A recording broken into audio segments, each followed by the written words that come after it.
among the intellectual disciplines, among all the intellectual disciplines, academic disciplines, I feel most at home with literary theory, even though it was not the discipline of my formal training.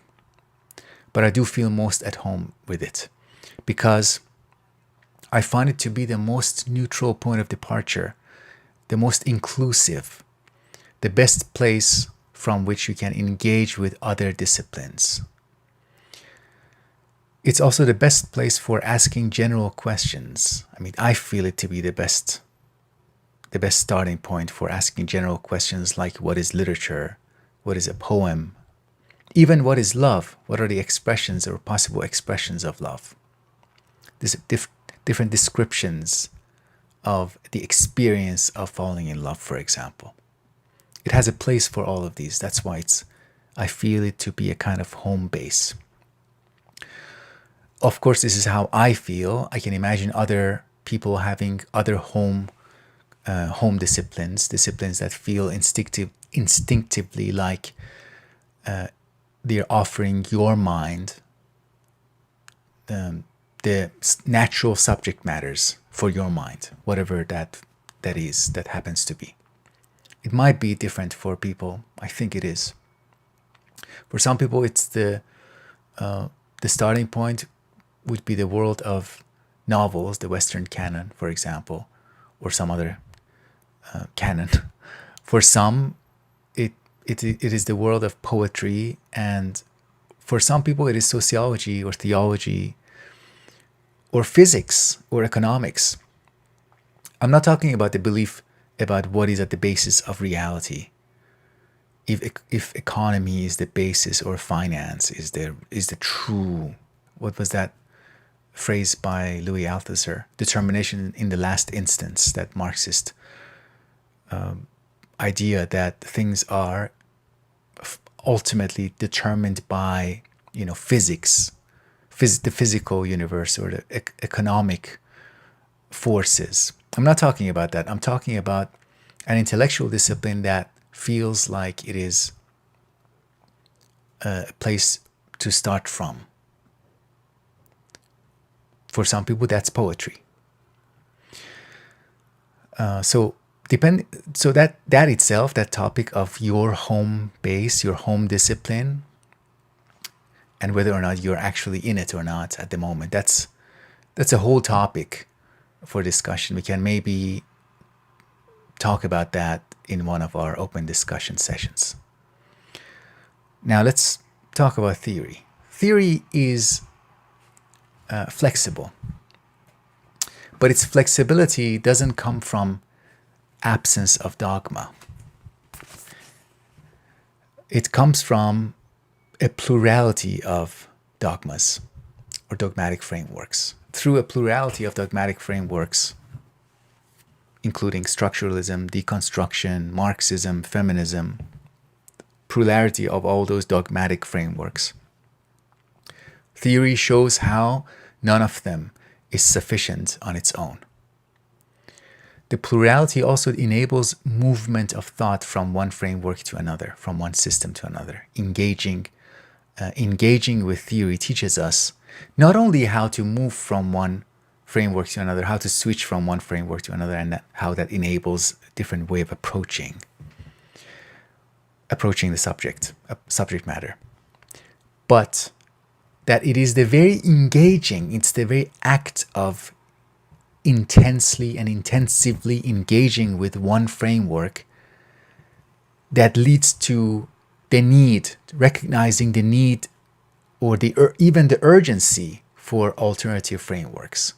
So the story of theory, the history of literary theory or cultural theory, that history is a history of recognitions of each framework's limits. It is through engaging with structuralism that we are led organically to the recognition of post-structuralism. A reading of psychoanalysis, or a way of engaging with psychoanalysis, leads to feminist theory or feminist literary criticism. So it is through engaging with one framework that we see the contradictions and the need to jump or transition into other ways of looking. Now, the way this book is structured is also representative of a type of writing and a type of teaching theory. Almost every introduction to literary theory begins with structuralism. If not in the first chapter, then in the second chapter. When structuralism shows up in chapter 2 of a book, of an introductory book, like this Peter Berry's book, Beginning Theory, that means chapter 1 introduces liberal humanism, theory before theory, as it is called here. And structuralism, in this approach, in this way of introducing the subject, structuralism is a response to liberal humanism.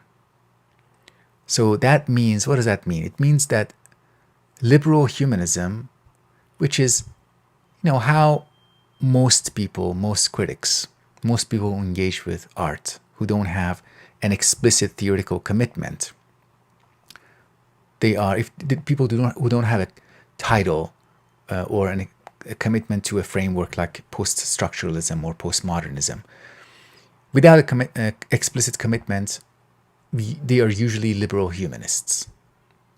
And that, according to this story at least, means that liberal humanism is a kind of theoretical innocence. It is a kind of Garden of Eden, Garden of Eden of theory. And the turn to structuralism is the beginning of a series of movements. So the turn to structuralism could be the beginning of the fall of man, or the fall of human being. You can implot that's the story as that kind of with a theological metaphor.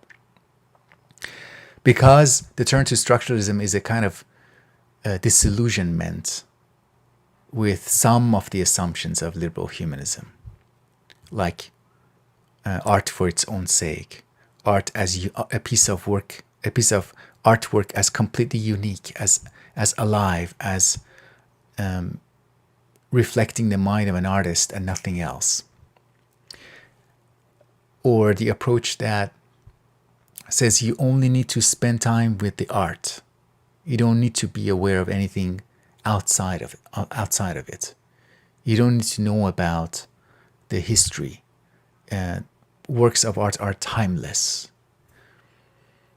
At least some versions of liberal humanism have that attitude. So a turn to structuralism is beginning a skeptical revision of those. But that's not the best interpretation. The best way to view the transition from liberal humanism to structuralism would be a way of moving that would be suitable for describing the following movements from structuralism to post-structuralism and so forth. The transition is not a replacement, not even the fall of man, awareness of sin or what have you, but it is the addition of a voice. So liberal humanism welcomes the voice of structuralism. And then there's a back and forth between them. In the second chapter, Peter Berry talks about the chicken and egg, the chicken being structuralist, the structuralist lens. The structures, we can look at them as the chicken, and the egg is the work of art. And we can pay attention to both of them depending on the time or the context. We can pay attention to either the chicken, the structure, or the egg, the work of art itself. But the two complement each other, or they're meant to complement each other. Not necessarily in an antagonistic way, although there might be antagonism between or tension between the two. So what we are getting is the addition of an option. In general, that means that developing theoretical knowledge means developing freedom of thought. And that's another reason why I love literary theory. I love engaging with these topics. It is the freedom of thought through the practice of thought, through the practice of listening to different voices in a sequence of engagements, sequence of movements, one after another, beginning with structuralism. Through that engagement, we are gaining, in my view, the freedom to think, having more possibilities, recognizing those possibilities, practicing them, getting better at them. I like beginning with structuralism. That's why it is, even though it is the first video in the series, I'm not starting with chapter 1 of the book. I'm starting with the second chapter because liberal humanism is not as easy to pinpoint. It is itself more like a background. It is more of an enabling condition for engaging with other schools of thought. So we can treat that first chapter as a kind of appendix. I'll make references to it in the future, in future videos. And because it is a background, it's a good kind of reference point for us. Introducing structuralism is a great way to begin talking theory because its elements, the elements of structuralism, serve in other later frameworks. And it's an attitude that in general stays with you. Those distinctions introduced by Ferdinand de Saussure have been truly life-changing for me. The distinction between synchrony and diachrony, langue and parole, language as such, and instances of language use or utterances, value and signification. That's another very important distinction. Awareness of those, as Peter Barry introduces structuralism, with those he shows how structuralism has a moderating effect on liberal humanism, awakening liberal humanism from its dogmatic slumber. In addition, it shows a tendency to organize what we perceive, a tendency to organize thought. That tendency is a structuralist tendency, or at least one such tendency is structuralism. It's a tendency to be reflective, to be systematic, to be concise, to summarize. And it also has a flavor of suspicion. Let me here provide my own survey of structuralism. To look at something through the lens of structuralism is to see through it, to see it as a representation of something larger, something bigger than the thing itself, as a product of something larger. So even a book like this is to look at it through a structuralist lens, is to see it as a representation of something bigger and a product of that bigger thing. You look at a marriage, the event of a marriage, and notice how it reflects societal, cultural structures, the dichotomy between husband and wife, the rules and norms for choosing a wife, choosing a husband, the prohibitions and instructions, the people that you are supposed to choose from, the pool of people you're supposed to choose from, and the pool of people you are prohibited to choose from.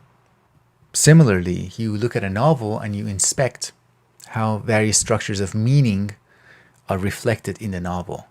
Again, binary oppositions like man, woman, justice, injustice, beauty, ugliness, reality, deception. You read a story and compare it to a type of story. Use that type, ideal type, as a reference point. How this given story is a particular example in a class of stories, and how even its unique features.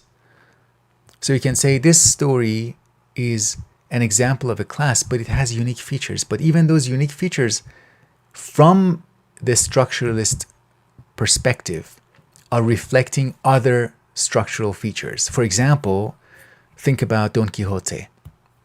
You can compare it with the stories of its time, or stories that preceded it, about romance, about bravery, about adventure. But you notice at the same time, the ironic stance of Cervantes. There are unique features. It's not a serious story about adventure and romance. You might be tempted to celebrate the uniqueness of Don Quixote, but this attitude of structuralism typically has the effect of deflating that sense of uniqueness. A structuralist point of view describes the ironic stance of Cervantes as itself a reflection of his time, the changing times, the changing culture, and the emerging secular worldview, which shows the impossibility of certain kinds of belief. So structuralism, because it is about deflating uniqueness, deflating surprise, making things sensible, familiar, predictable. Structuralism has a scientific spirit, even a positivistic spirit. Something else that structuralism does, in addition to looking for structures outside of a given work, something else that it does is it tries to show parallels, repetitions, echoes within the text. If there is a dichotomy between life and art, for example, life versus art, or if there's a dichotomy between truthfulness and deception that is at work, how many ways is that dichotomy manifested in the text? How many ways, in how many relationships, in how many examples? We are dealing with structures that can be represented in an image, in a static image, synchronously, all at once. Everything, everywhere, all at once. All the structures, you can draw them, presumably, according to structuralism, you can draw them on a piece of paper, static paper. Sometimes we pay attention to structures that are outside of the text or underlying the text, producing the text, shaping, forming, informing the text. Sometimes we pay attention to structures within the text, and there is a relationship between those, inside and outside. When we think about a set of texts, a set of books, or a set of films, the structuralist point of view wants to capture what is in common, the common structures that are operating in all of them. So again, just like science, it has a summarizing, simplifying project. It wants to give us a formula. Two major figures of structuralism are Claude Lévi-Strauss and Roland Barthes. What about Ferdinand de Saussure?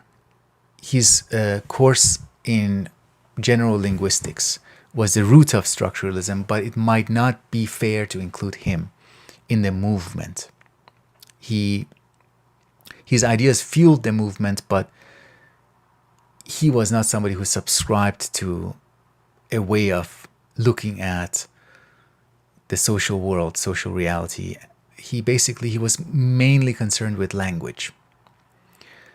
In our time, I think Byung-Chul Han is a structuralist thinker. The way he organizes concepts, the way he invites our thinking in terms of or according to an organized set of concepts it really does. As I was writing these notes, I realized, what he's doing is very structuralistic. He puts a set of concepts on this side and a set of concepts on the other side and talks about how they're opposing to each other and how we are moving from one set of good things to another set of relatively bad things. So distance, respect, light, he puts that on the good side. Those things on the good side. It's good to have distance, to have respect, to have that interplay between light and shadow, secrecy and privacy and the public space. On the other hand, we have proximity, transparency, radiation, no respect, no distance, no privacy. The way he writes about big data connects to how he writes about pornography, for example. So he draws structuralistic connections between different areas of discussion. And it makes sense when we read him through his treatment. It makes sense when he says that the rule of information is pornographic. If information rules, if we only care about being informed. And that's an approach that is anti-art, anti-thinking, that pornographic approach, because it is already it's already established what function a piece of data is serving, or even a piece of quote-unquote art.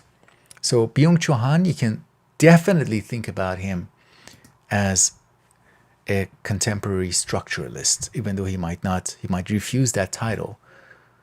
But there are definitely elements in his work that make him a structuralist. Okay, so this was the first in the series. There's no rush getting involved with this.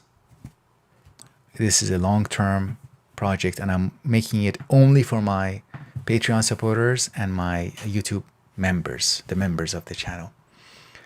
I'm kind of retreating into a more private space, and in this more private space, I am creating things that I want, that I care about.